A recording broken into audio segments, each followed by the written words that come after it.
Hello everybody, this is Jeremy, and welcome to like the fifth attempt of trying to record this video. I originally recorded one, and I didn't like it. I think I slurred a little bit too much for reasons. And then the other two, I honestly was just falling asleep doing them. So this is like the fourth attempt of making this video. Welcome back to Road to Gencon. I kind of want to talk about the deck that I'm probably going to go with at this point. I'm still going to be testing some other things out, but I played this deck again, and I feel like I got better with it. There's a lot. I just need a lot of repetitions with it, but it's still Cell Surge. Now, again, for those who are just watching this video and haven't watched the previous ones, Cell Surge is a surge leader, which means you can kind of choose when you want to awaken, but if you know the leader enough, you know kind of when to go for it.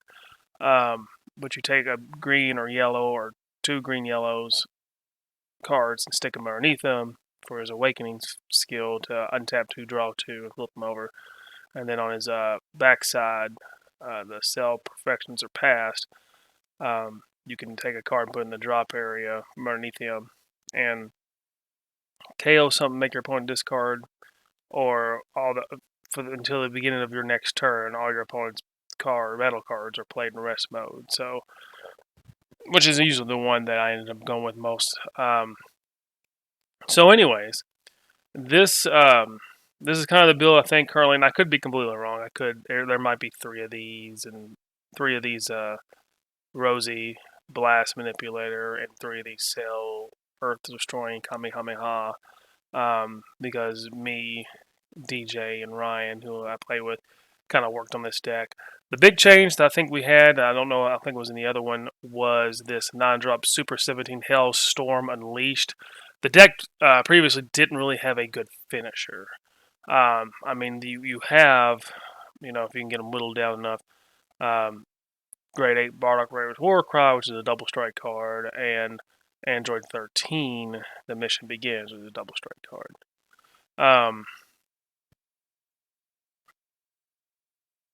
But the 9-drop comes out, and here's kind of like the line of play.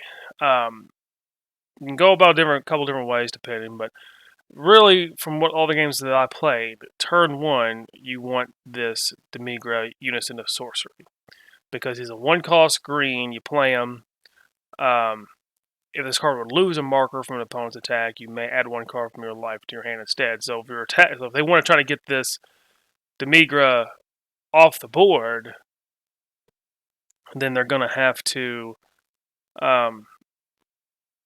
target him but not worry about you. Like if you want to keep this Demigra on the board, you can keep it on board by taking your own life. Now you can only do it so much, obviously, but his +1 is really simple. He gets 10,000 power for a turn. So you can do that even if you're not going to swing with him. They give him the 2 markers. The reason you want to keep 2 markers on him is to keep this Frieza charismatic villain alive. He has a counterplay skill. When you have a green unison card with 2 or more markers in play, you can activate this card's counter skill from your hand without paying the cost. So you can play it for free, pretty much, if you have a unison with 2 markers on it.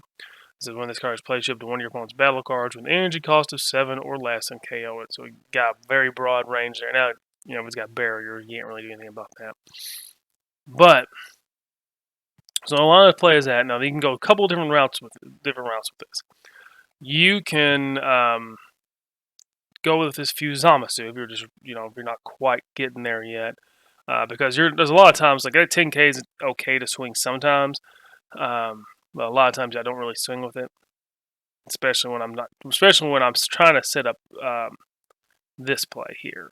Now if I have a unison or something like 10K or less, then I'll try to swing into that, because really the whole point of the deck is to limit your resources, not giving you a bunch of cards, only awaken when I want you to awaken, and I'm going to keep you unawakened until I drop this 9-drop. But I'll play this 5-drop because he can swap out. He costs 1 energy if you have 3 or more energy. Of course, I would do it at turn 3.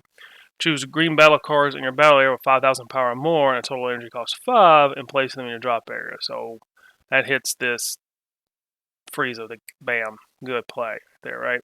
And then when he attacks, your opponent chooses 1 card in their hand and plays to the drop area. He's also got Indestructible, which is annoying. So that's a good card. There's a reason why that card's $60. But you set up that play because this 9-drop here, I think, the Cell the Dark Parasite, very underrated. So if your leader card is a green, yellow, multicolored Cell card, now that's the big thing. It's very, very, like, there's only one card, leader card, that is this one. And you send this card from your drop area to warp. Draw one card and one card from your life hand. So if you're playing against a mirror match, another like hand destruction or whatever, he's really good to do with a Cell auto. So at once per turn, you can look at the top 5 cards of your deck, choose one and add to your hand, and then place one card from your hand to the drop area. So if you're playing against like another hand control deck, or you really need to awaken, just drop him once per turn, rip life, draw a card, right? And it says if your leader card is a green or yellow multicolor Cell card, and you have 4 more energy, and you choose all your non-token battle cards and place them in their own drop areas, play this card from your hand, and you can't play copies of this card for the turn. So the whole what I've been doing is trying to limit my opponent's resources. So I would, like, if they have a unison, I'd swing a lot with Cell if they're not like 15k or whatever. I would counterplay with the Frieza Charismatic Villain to keep things off the board. I would play this, just kind of keep them. If I got to turn, once I got to turn 3, sometimes I'll turn to this, and play this. But I do have to charge a yellow energy, so it's either one of the monkeys usually, because I have to have yellow for this. So pretty much it's like the line of play is this: attacking unisons. Like if I make them discard cards with like Rebrand, I can play that. It's a 15k crit. I'll swing in a leader with that. But the whole point is to wipe the board with other battle cards I have. Play this 9-drop. Is just toss them, play the 9-drop, right? And then a successor with this 9-drop for 3 energy. Let's go blink. I'm gonna have to. And this thing, it says mono green, mono yellow, or green yellow multicolored battle cards whose energy cost add up to 9. So he's a 9-costed energy card. When you play this card, choose cards in your opponent's life and place them in the drop area until they have 4 left. So that's huge, right? I mean, that's just like, I don't swing into your leader at all, and you're just sitting there, you're not really awakening or anything, but now I'll drop that, and then you get a crit 4 life. I just took 4 life from your drop area. You don't even get those cards, So if you're needing something from your life, I might just hit it, And then when this card, he's got critical on top of that, and when this card attacks, draw a card and shoot with 2 of your opponent's cards and switch them to rest mode. That's big. You can switch a battle card. You can switch a leader card. You can switch a unison card. You can switch energy. Switch it all. You can switch it when it attacks, right? And he's a 9-drop 30k, so he's got some board presence to him. So this 9-drop is very underrated. Thank God, Bandai, when I saw this card, made like, oh, it's going to be strictly with this Cell. So it's like, okay, cool. This card right here, Rosie, I'm pretty sure it's at 2, maybe 3. Again, this is just off memory. I haven't played the deck in I think a week and a half now. Another really good card. And you would think paying 3 feels bad, but when you're playing hand control and you keep their hand down, and keep their board presence low, it's a good card, especially against unisons. Because if your leader card is green or heroine, which my leader is green, when you play this card from your hand, your opponent chooses 2 cards from the hand and discards them. So this card, and then the card gains triple attack for their turn. So it's a 15k triple attack. And if your hand's already low, I'm just popping shots into your unison, like boom, boom, boom. All it's going to be a finisher, but I don't think it's as good as a finisher as some of these other cards because it's only going to be 15k. Cell doesn't really combo a ton. So I'm really just ripping enough cards out of your hand to where you just can't combo when I go to swing. Really, really just, I like the deck. Now, as far as like playing it, I went 1 win, 0 losses, and 2 draws. Now, my 1 win was a bye. I got the first round bye. And then I got the 2 draws. Now, the draws were 1, 1, and 1. So I won a game, lost a game, and then the last one we can go to. This deck is slower. It's very controlled, and I've got to like really pick my spots. But it's a good deck. I feel really good about it. I'm gonna try to get a few more games in it, but if I had to go to Gen Con today, this is the deck, and it's probably going to be the deck that I end up playing. Now, I am going to try some other decks. Two of them being the 2 starter decks, the new ones, the Vegeta and the Black Mass Saiyan. Just to kind of play with those. I also am currently working on Videl, and I know a lot of people are like, set 14 really isn't getting a lot of play because of some of the stuff that's still out. So, that's the thing. Now, I know last time we talked about the random leader night, and I built this for random leader. I finally went with this. This is the old set 1 yellow Frieza. So, random leader, again, for those who didn't watch the last video, one of the things that we do is we get a pool of like 12 leaders that are just not good, at least not in the current format, and we roll a dice and we kind of look at that one leader. It's all face down and sleeved up, so you don't get to see it. But you pick it up and look at it. If you want it, keep it. If not, then you got to put it back down and roll again. But if you roll the same number, tough luck, you're stuck with that card. Now, I rolled this on first try, and I was like, yeah, because I was already playing Mecha Frieza before, everything. So I said, I have a lot of these cards. I did a little bit different this time, just because I want to play different cards. I really wanted to play the Frieza's Army Reinforcements, which is a really good card for just yellow, period, I found out. Your Worst Nightmare, because I wanted to play the yellow Frieza stuff, because he plays the 4 cost for 2. I played this because it was just fun. If your leader's all yellow and it's your opponent's turn, you activate a yellow extra card, play this card from your hand, and you can't play copies for the turn. And when you play this card, look at the top 5 cards at the top of your deck, after 1 mono yellow extra card among them to your hand, and then shuffle your deck. So it's fun little card. I played, let's see, what did I not play? I played this one, which just was bad. It never really came into play. Part of the reason was I never really saw my Vegeta Unison up here, which is a really good card. The games I did see it, I did win, but he's just a really good card. Just a finisher, board control, good card. Then, especially in these formats, where you get a random leader, and really a lot of people are just like, okay, I'm just going to make it aggro because I don't know if you see her or not. Baby. Big baby. Where was it? All right. So a lot of people say, oh, okay, I got this random leader. What color is it? Okay, let's see if I can make it aggro. Just play a bunch, and I'm going to take a word from my friend Ron, a bunch of fuckos, and make it work. But I try to go control, which, to be honest, was a bad idea. Just bad. Game 1, I lost in... we played 2 games, and it was actually Ryan, and he played like a ultra aggro red deck with Champa. He had the old Champa leader, and just smashed me. It was bad. Like 26 minutes, like less than that, like 20 minutes, 2 games, boom, done. Like it was just bad. Game 2 was, what was it against? I can't remember, but I lost. I got to buy round 3, and I won game 4, so I went 2-2. But it was fun. It's a fun little deck. I tried to make it control. Some things I got from it. This card is dumb with S Leader because his auto is on his awakened and unawakened side. You may stand on his unawakened side. You can stand up to 1 battle card at the end of your turn. On his awakened side, it's 2. This card is dumb with that because he's a 35k beater that I can get out there for maybe 1 energy, which I did. Well, I didn't. I actually finished the game before I got him out there, but I showed my opponent, like, look, I can get him out here for 1. Let me show you what he does.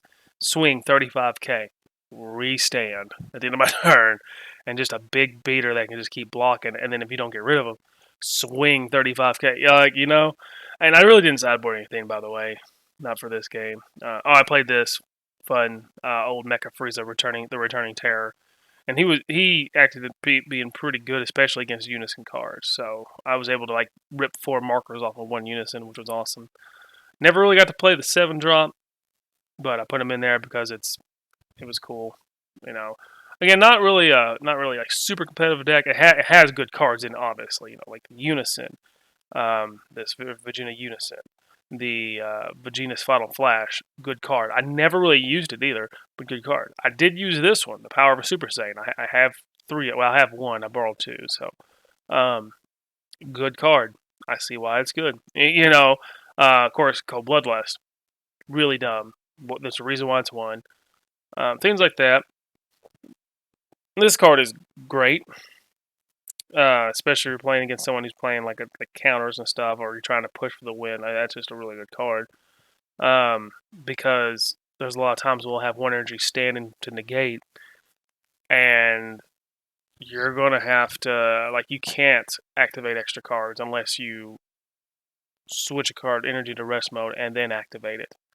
So that's a really good card, especially for certain matchups. But it was a fun little deck. I never used this because, again, most of the games were. I think it was Champa that I played. I played the old black trunks that you take the top 2 cards of your deck, put in a drop area. If they're red or blue, he gets plus 5k. I played against. I'm trying to remember what else I played against. I can't remember everything I played against. Anyway, it was all just randomly. It was all super fun. Now, coming up in October is our Purge night. And what that pretty much is, because I have players that are hateful, we take a night and kind of play it like a purge. Like, for this tournament, nothing's off limits, everything's unbanned, nothing's restricted, everything's back to its original print, uneroded, everything's legal. And it's one of those tournaments where I tell the players, like, look, we'll have fun, but you can't, you got to put this all away today. Like, you just can't, because this is an outlier. This is not what a usual tournament is. This is an outlier. So you really can't be upset about that. Like, it's just an outlier. You can't do it.